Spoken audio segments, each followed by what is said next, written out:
Segunda parte da lei complementar. Neste slide aqui, neste mapa, o que vamos estudar agora, por fim? Essa é a última parte da LRF. Estudaremos as operações de crédito, as vedações, o Banco Central, garantia e contra-garantia, restos a pagar e disposições transitórias. Então, vamos lá, muita atenção agora. Primeiro, operações de crédito. Vimos basicamente que operações de crédito são empréstimos. Nós temos encargos, nós temos juros, nós temos um credor, um devedor, um acordo de mútuo. O que nós temos que entender aqui? Primeiro, lembre-se do que nós vimos. Compete ao Ministério da Fazenda verificar e, de certa forma, organizar o funcionamento das operações de crédito. O Ministério da Fazenda que vai verificar se foi atendido os limites, se está tudo certinho, de acordo com a norma. Além disso, por que isso aqui deve ser realizado? Porque os entes interessados, eles devem justificar a necessidade de contratar operações de crédito, para que o Estado não se divide ainda mais. Então, a LRF se preocupa com esse controle, se preocupa também com a publicidade dessas operações. Bom, e justamente por ser algo que necessita de uma organização maior, no caso das dívidas mobiliárias, da dívida mobiliária federal, ela deverá ser feita por um processo simplificado. Então, a dívida mobiliária federal é realizada por um processo simplificado. O que vamos aprender aqui também? Primeiro, lembre do que nós vimos sobre a compensação? Então, aqui é uma representação dela. Aqui nós temos o João e o Marcos. João deve R$10 para Marcos e Marcos deve R$10 para João. A dívida dos dois é a mesma, eles têm que pagar a mesma quantia um para o outro, neste caso. Então, o que vai acontecer? Ninguém precisa pagar nada, porque um deve para o outro a mesma quantidade, a mesma quantia. Então, um deve dinheiro para o outro, de tal maneira que se extingue a dívida, total ou parcialmente. Isso vai depender de quanto um deve para o outro. Se ele dever 15 e ele dever 10, então os 10 que ele deve, quita com esses 10 que ele também deve. E aí, João só tem que pagar R$5 para Marcos. É a obrigação de pagar esses R$5. E o que a LRF dispõe? Que essa compensação ela não poderá ser realizada em operações de crédito externo. Certo? Então, grave isso aí, que é algo muito importante da LRF. Continuando, vamos entender aqui o seguinte. Na perspectiva da regra de ouro, do ponto de vista da regra de ouro, em cada exercício financeiro, você deve considerar os montantes da operação de crédito, tudo que engloba a operação de crédito, mútuo, abertura de crédito, etc., assim como as despesas de capital, salvo os empréstimos e financiamentos para incentivo fiscal, pois estes não são computados do ponto de vista da regra de ouro. O que mais? Vamos lá. Operações por ARO, antecipação da receita orçamentária. Quais são as regras básicas? Falou em ARO, estamos falando de insuficiência de caixa. E quando que o ente pode contratar ARO? A partir de 10 de janeiro. Porém, ela deverá ser liquidada até 10 de dezembro. Então, você sempre lembra, ARO é 10. ARO é 10, 10. Quando não podemos contratar, o ente não pode contratar ARO. Não será autorizada se cobrados outros encargos. Não pode ser autorizada. Não autorizada se existir uma ARO que já está aberta e não foi liquidada. E também não será autorizada no último ano de mandato dos chefes do Poder Executivo. Aro é uma dívida flutuante, conforme vimos no slide anterior. E além disso, nós temos aqui que atender também a regra de ouro. Lembre-se que operações de crédito devem ser menores ou iguais às despesas de capital. Por que isso? Para que o ente público, o Estado, não se endivide, certo? Não pode se endividar, deve evitar esse endividamento. Com relação aos estados e municípios, eles realizarão as operações de aro mediante o Bacen, que promoverá um processo para escolher a instituição financeira que irá oferecer os créditos para eles. Então, para os estados e municípios é diferente. Nós temos o Bacen, que vai promover um processo e escolher a instituição financeira adequada. Ainda falando em Bacen, vamos agora para as vedações. Bacen não vai emitir títulos da dívida pública, conforme vimos.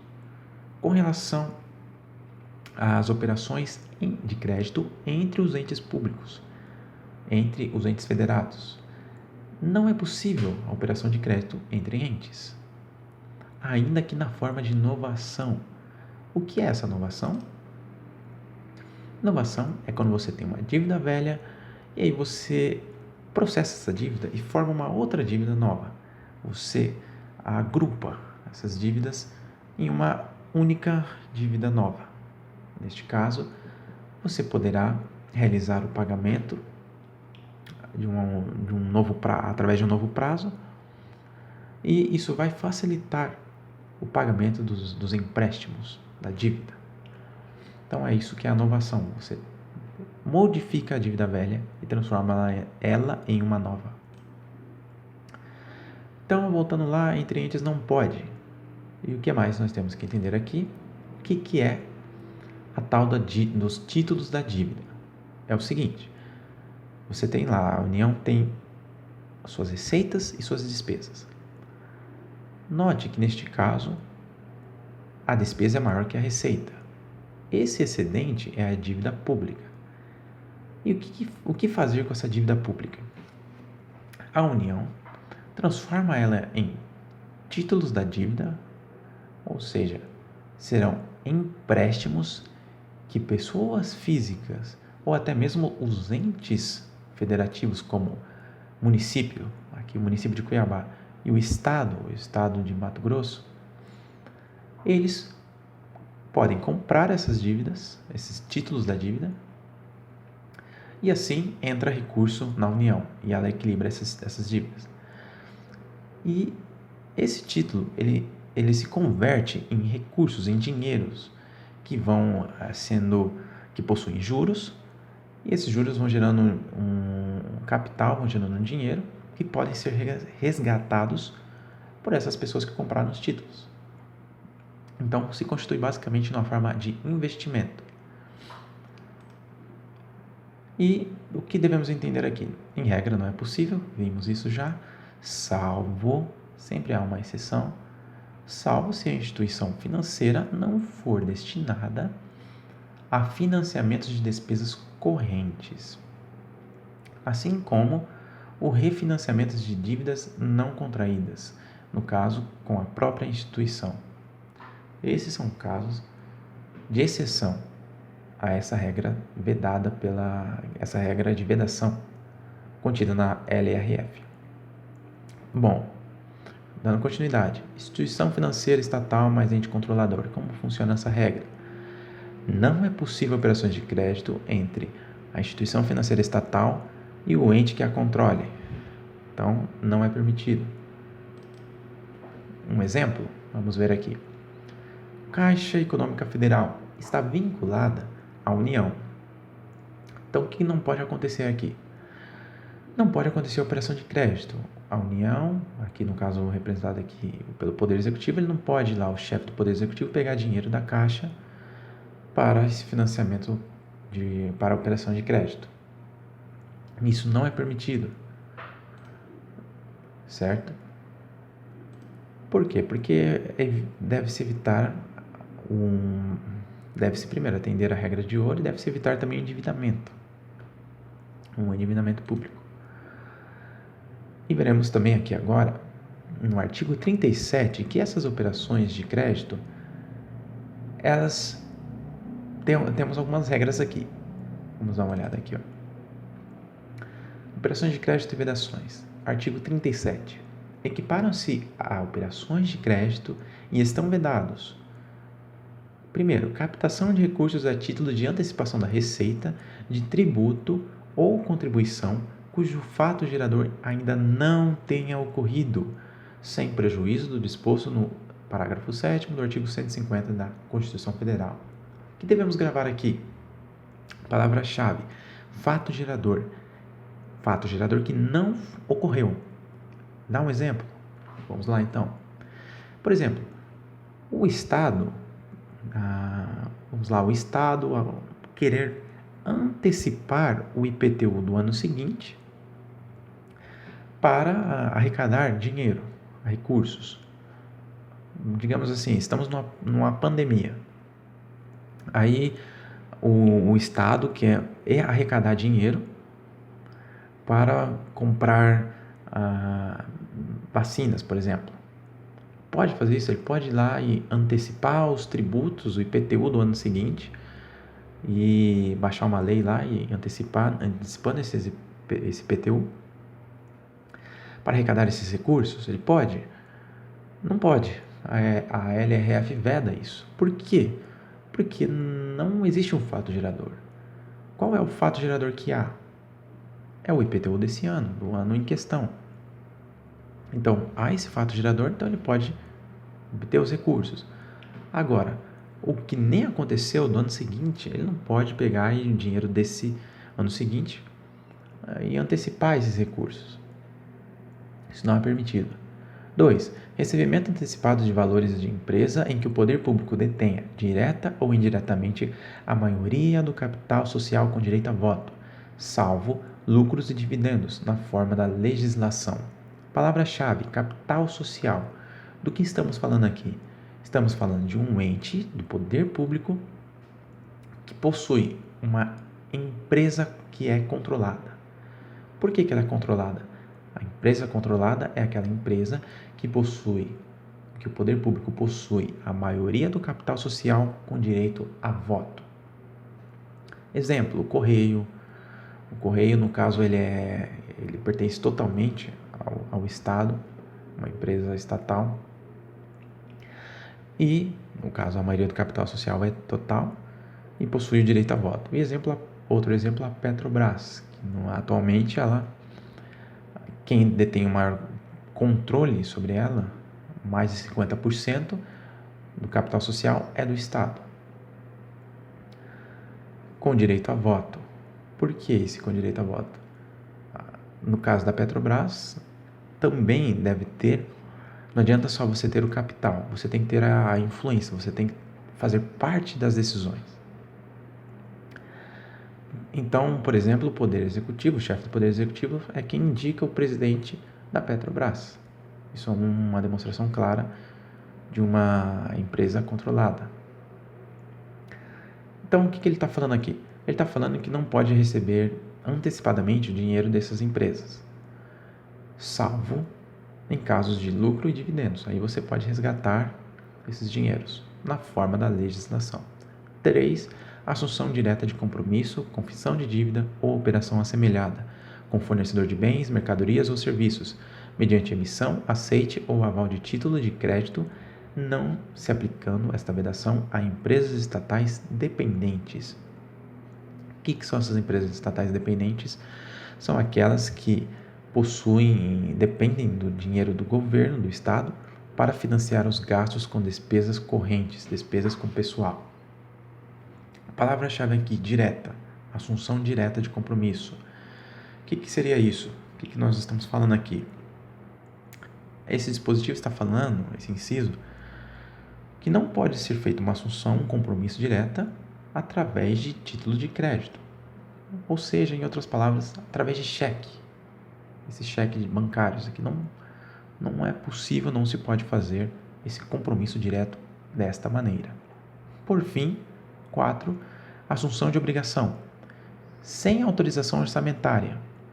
com fornecedores para pagamento a posteriori de bens e serviços. Palavra-chave posteriori, ou seja, posteriormente.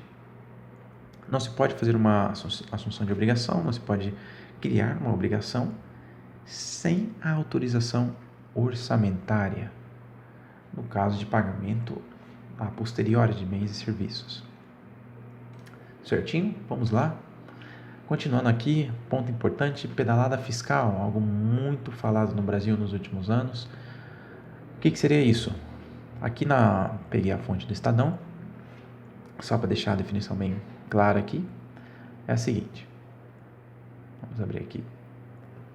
Prática do Tesouro Nacional de atrasar de forma proposital o repasse de dinheiro para os bancos, públicos e também privados, autarquias como o INSS. Objetivo: melhorar artificialmente as contas federais. Ao deixar de transferir o dinheiro, o governo apresentava todos os meses despesas menores do que elas deveriam ser na prática, e assim ludibriar o mercado financeiro e especialistas em contas públicas. Vamos lá. O que é a pedalada fiscal? A União, mediante o Tesouro Nacional, é quem deve repassar os recursos, o dinheiro, para as instituições financeiras. Todas elas. Bradesco, Banco do Brasil, Itaú, Caixa Econômica, todas elas recebem o recurso do Tesouro Nacional.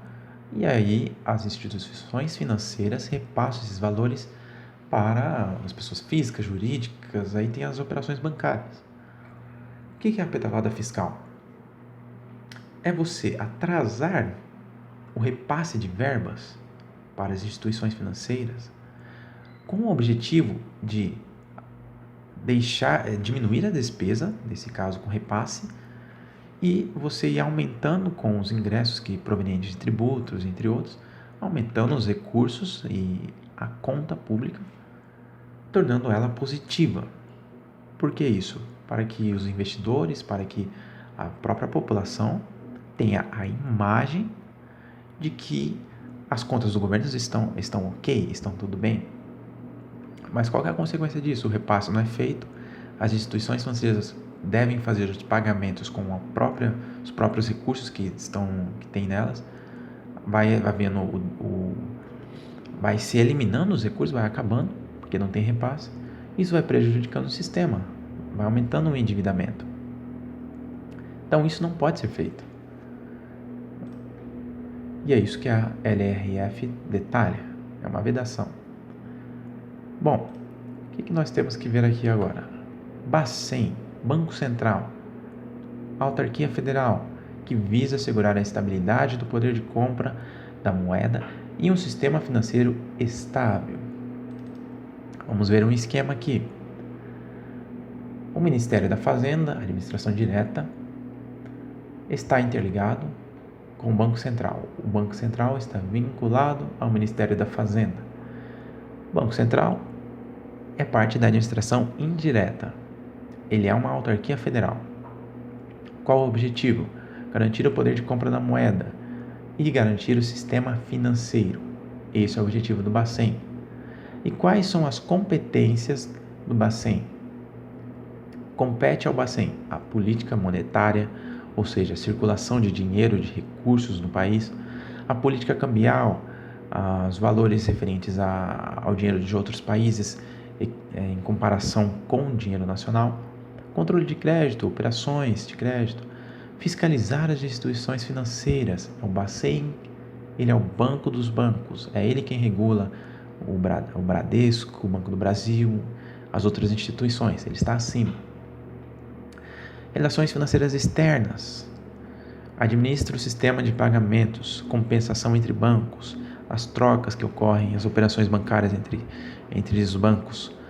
Além disso, ele é o caixa do governo, ele guarda o dinheiro do governo. A LRF detalha que na relação do Bacen com os entes federativos estão vedadas as operações de créditos entre entes, já vimos, compra de títulos da dívida. Neste caso não é possível, não se pode fazer isso. O Bacen não pode chegar e comprar os títulos da dívida. dos outros entes, exceto para refinanciar dívida mobiliária federal que estiver vencendo. Neste caso é possível. Permuta, troca de título da dívida de ente federativo por título da dívida pública federal. Não pode ter essa troca entre títulos da dívida, salvo para estoques de letras do Bacen. Esse caso não se aplica. E, por fim, a concessão de garantia. Continuando, nós temos o seguinte: garantia e contragarantia. O que são isso? Primeiro, a garantia é um compromisso que um ente assume com um trem. Garantia é um compromisso com terceiros. É uma segurança que é dada ao credor. E como é feito isso? Bom, aqui eu realizei um esquema para que possamos entender melhor como é feita essa concessão de garantia. Aqui estamos falando de uma operação de crédito. Vai acontecer um empréstimo aqui. Temos um contrato, já temos o dinheiro. O ente que vai realizar esse empréstimo, ele deseja receber os recursos do credor. Porém, o credor, ele deseja também uma garantia, ele deseja segurança para que ele não receba um calote, por exemplo. Como que é feita essa segurança? O Estado, aqui no caso, é a União concede uma garantia ao credor e a essa operação de crédito para que o credor possa emprestar esse dinheiro, para que haja uma segurança jurídica e financeira nessa operação. Bom, então a União fala para o credor: eu vou cumprir, concede essa garantia. O ente, ele não vai ficar só na boa, recebendo só as coisas boas. Ele tem uma obrigação a cumprir. Qual é essa obrigação? Ele deve cumprir o contrato e deve dar a contragarantia ao Estado. Essa contragarantia é um valor que deve ser maior ou igual à garantia. Ele volta para a União, esse dinheiro, esse recurso. No caso, essas contragarantias, no caso aqui está errado escrito, a contragarantia, ela está vinculada às receitas tributárias. Então, por exemplo, o Estado, qual que é a contragarantia dele? Ele tem que dar esse valor à União. Se ele não der, ele deve saber que a contragarantia estará vinculada às suas receitas tributárias, seus impostos que são cobrados no Estado. Então, esses recursos parte deles vão para a União. Qual que é a exceção aqui? Não precisa de contragarantia e nos órgãos do próprio ente. Então, não faz sentido você ter uma contragarantia num caso que você tem um ente controlador e um órgão interno a ele. Não faz sentido. Por fim, é proibido a concessão de garantia por parte da administração indireta, salvo em caso de empresa controlada com subsidiária e instituição financeira com empresa nacional. Em seguida, nós temos as exceções a tais regras, que são as instituições financeiras estatais e a União com suas empresas, ou seja, aqui o chamado crédito à exportação. Outra observação é que quem foi honrado com a concessão não poderá pegar novos créditos até que se pague a dívida, até que se pague a contragarantia. Vamos lá, estamos quase acabando. Restos a pagar são as despesas empenhadas, mas não pagas dentro do exercício financeiro, que vai até dia 31 de dezembro. O artigo 32 da LRF diz o seguinte: é vedado ao titular de poder ou órgão, nos últimos 2 quadrimestres do seu mandato, contrair obrigação de despesa que não possa ser cumprida integralmente dentro dele, ou que tenha parcelas a serem pagas no exercício seguinte, sem que haja suficiente disponibilidade de caixa para este efeito. O que ele está falando aqui? Vamos ver o seguinte esquema. Imagine que você tem o presidente, o chefe do Poder Executivo, no seu último ano de mandato, 2022. Bom, ele pode fazer um investimento, ter uma despesa, empenhar uma despesa no primeiro quadrimestre, tranquilo. Porém, a partir do segundo quadrimestre, nos últimos 2 quadrimestres, ele não poderá fazer essa despesa, ele não pode contrair uma obrigação. E esta obrigação, no caso, se ele contrair, e ela não for terminada até o final do seu mandato. Então, é vedado contrair obrigação de despesa que não será integralmente paga nos 2 últimos quadrimestres de mandato do ordenador da despesa. Então, aqui temos uma escola sendo construída, mas ela vai ultrapassar o exercício financeiro e o final do mandato, consequentemente. E ela vai ficar aí, uma dívida para o próximo titular do Poder Executivo, por exemplo. Então, isso não pode acontecer. Se acontecer, que é o segundo caso, não pode, o último mandatário, ele não pode deixar essa dívida sem uma disponibilidade de caixa. É vedado se não deixar disponibilidade de caixa para o pagamento das parcelas restantes no próximo exercício. Isso não pode, porque se ele vai deixar, então, uma despesa, ele vai ter que deixar o dinheiro para que ela seja paga. Observações. A disponibilidade de caixa será o teto para os restos a pagar. Então, os restos a pagar não são indefinidos. Qual que é o teto dele? Disponibilidade de caixa. Além disso, restos a pagar são excepcionais, geralmente aplicados em despesas de natureza contínua. Não é toda hora que deve ter um restos a pagar, só em casos especiais. E aplicados em despesas de natureza contínua, geralmente. Vamos lá. Por fim, disposições transitórias, o mais importante que eu trouxe aqui, são limites inferiores e contribuição. Destaque aqui o seguinte. Na LRF, artigo 65 diz o seguinte: na ocorrência de calamidade pública reconhecida pelo Congresso Nacional, no caso da União, ou pelas Assembleias Legislativas, na hipótese dos Estados e municípios, enquanto perdurar a situação, serão suspensas a contagem dos prazos e as disposições estabelecidas no artigo 23, a respeito do pessoal, e 31, endividamento, e 70, prazo exaurido. E 2, serão dispensados o atingimento dos resultados fiscais e a limitação de empenho prevista no artigo 9.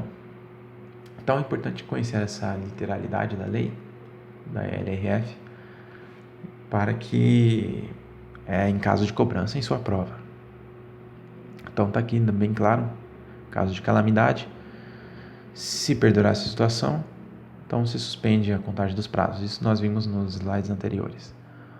Bom, voltando aqui, lei estadual, municípios. Na lei estadual ou a lei municipal, poderá fixar limite inferior para as dívidas consolidadas imobiliárias. Bom, vamos lembrar aqui o seguinte. Lembra lá da nossa tabelinha? As leis estaduais e municipais podem colocar um valor menor, restringir os gastos dos seus respectivos gastos públicos, os respectivos gastos. Então, ele pode restringir, mas não pode ultrapassar esses limites que foram estabelecidos pelo Senado. Isso não pode acontecer. Bom, e sobre os municípios, eles só contribuirão para os outros entes federativos se houver autorização na LDO e LOA ou em caso de convênio. Em caso de convênio, no caso. Né? E um ponto importante é que é facultado aos municípios com menos de 50 mil habitantes a divulgar relatórios de gestão fiscal semestralmente. Então, é esse adendo para os municípios com menos habitantes, menos de 50 mil. Por fim, União prestará assistência técnica e cooperação financeira aos municípios menores. Então, a União não pode deixar soltos os municípios menores. Ele deve prestar um apoio. Então, a LRF preocupa-se também com essa questão da uniformidade da gestão fiscal. Então, desde o âmbito macro até o micro. Isso tudo nós vimos aqui nos nossos slides sobre Lei Complementar Federal, ou Lei Complementar número 101, LRF.